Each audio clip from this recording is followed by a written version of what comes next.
Hi, this is Steve Harper from YourCreativeLife.com, talking today about dramedies, specifically the problem with saying you write dramedies if you're trying to enter the TV world as a professional. So, look, dramedies on some level do exist, and on some level they don't exist. Here's what I mean. I see dramedy as, well, it's a marketing term. And, if you're familiar with the term, you know that it's supposed to describe a show that feels like it has some dramatic elements and feels like it has some comic elements. So it's both a drama and a comedy, and therefore a dramedy. Now, this is a marketing term. You see it all the time in the trades or even in TV Guide, or people certainly talk on all of the social media feeds about this dramedy and that dramedy. And certainly that comes from a marketing perspective, from the idea that back in the day, at some point back in the day, there were shows that were strictly dramas and shows that were strictly comedies or that felt that way. And now there's kind of a cross-pollination thing going on. There are shows, admittedly, that are comic in sort of scope or size, in terms of being a 30-minute show, for example, that stars or features people who are known to the world as comedians. And those shows might now use perhaps more dramatic energy or flavor than they used to, or than one might expect. Same thing for dramas. There are some dramas that feel a little lighter. Now, here's why I say that there's a problem with coming into the industry and saying you write dramedies. And this is, I don't know that I've heard other people talk about this, but this is a pet peeve of mine, having been in the industry for over a decade as a drama writer. Essentially, the deal is this. In the real world of the WGA writer on a TV show, you know if you're on a drama or a comedy. Here's what I mean. So dramas, which are the shows that I write for, I'm considered a drama writer, are, in my career, without question, 1 hour long. They feature shows that are motivated by character.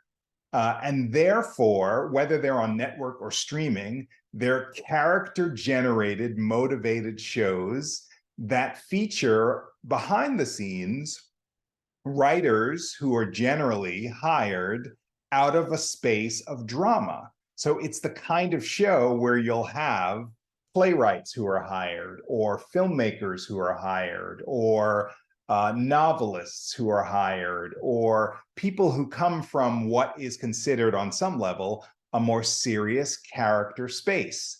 Now, those writers' rooms, like the one that I'm working in now, have probably, 8 to 10, maybe a little bit more or fewer people, but it's all in service in the conversations to character, to the motivations of a particular character. There are some plot elements, but it's very heavily sort of in the space of psychology and motivation and kind of a human interest perspective for those shows. Those are drama shows. And by and large, if you're a drama writer, you get hired on those drama shows, and they're generally 1 hour and motivated by character. Now, there are comedies as well that are generally 30 minutes long, whether they're on streaming or on network. And they might feature or star a comedian, which often happens in that space. I think off the top of my head of a show like, Nora from Queens, which stars Awkwafina, who's a comedian, right? That sort of thing. And those shows, which are 30 minutes and are generally comedic and sort of focus on a character created by a comedian, are staffed with, by and large, comedians, people who do stand-up comedy, people who do improv, people who maybe worked for a I don't know, a magazine like the Harvard Lampoon, or are interested in humor and humorous energy, right? They might have dabbled in the animation space, but there's generally a humor focus in those comedy rooms. And sometimes, from what I understand, the comedy rooms have a feel to them where they can be, not always, but they can be competitive, where all day long in the writer's room, they are pitching jokes and one-upping each other. And there's a kind of zinger energy that goes in those kinds of rooms, from what I understand. In those comedy spaces, there are perhaps some of the time shows or the room gets divided into two spaces. And one space, writers may focus on the story, and the other space, writers will focus on jokes. And the jokes become a part of a currency of a comedy. So for me, as a person in the industry who is a drama writer, even though I recognize that there can be dramas that are sometimes funny, and there can be comedies that are sometimes serious, to me, these are two different planets of creativity. There's the drama planet, which is focused more on those character-based things that hire, by and large, filmmakers, playwrights, novelists, people like that, focused on character. And there are the comedy spaces where people who are hired are stand-ups, bring an improv background, some sort of perhaps energy from animation or those sorts of things.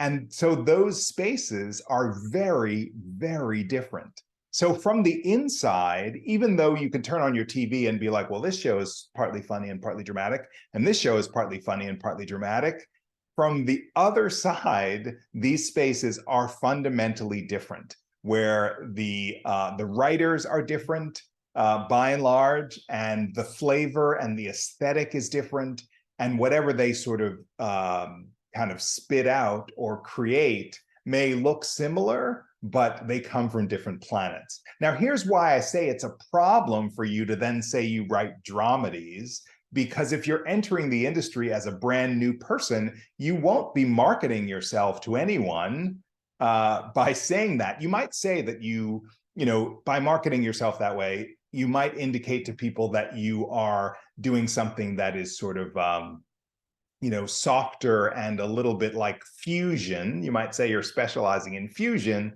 but in reality, it's better, I believe, for you to say, I'm a drama writer who writes things that are funny. Or are you a comedy writer who likes to write things that are serious? Because those indicate the two different planets that you would be on if you are designated in the TV world as a comedy writer or as a drama writer. Now, I will say that even though things are largely black and white in the industry, and most writers that I know market themselves fairly successfully as one or the other, it is possible for people to do both, but it's rare. And so that's why I think it's very important for you to become really clear as to whether your heart is in comedy, that might be a little serious, perhaps on occasion, or whether your heart is in character-based drama that might be a little funny on occasion, right? And so for that reason, I think from the inside, as a professional entering the industry, I don't use the word dramedy, because for me, it's a marketing distinction that from the other side of the table means very little in terms of where you end up, what planet you end up on in the spirit of creativity, creating brand new television in whatever space you're in. I hope that makes sense. If you have any questions at all, please put them below and make those comments below. I hope you like this video and subscribe to this channel. I also encourage you to go to Your Creative Life, which is my website, and find out everything you can about the coaching that I do, and go to the free stuff tab and you'll find a link to this YouTube channel. You'll find the opportunity to subscribe to my newsletter, which comes out once a month with all sorts of juicy wisdom for the writing life. And you can also click and go to the Secret Writer podcast link, where you can hear the podcast that I've created with writer and coach Nick Job, which is really fun. We call it Therapy for Writers, and it includes all of this sort of juicy thought processes of what we mean and what we do and how we survive the things that come along with the writing life. So thanks for watching. Happy writing, And I hope you find a way to decide whether you're on the drama planet or the comedy planet as a way to market yourself in the industry.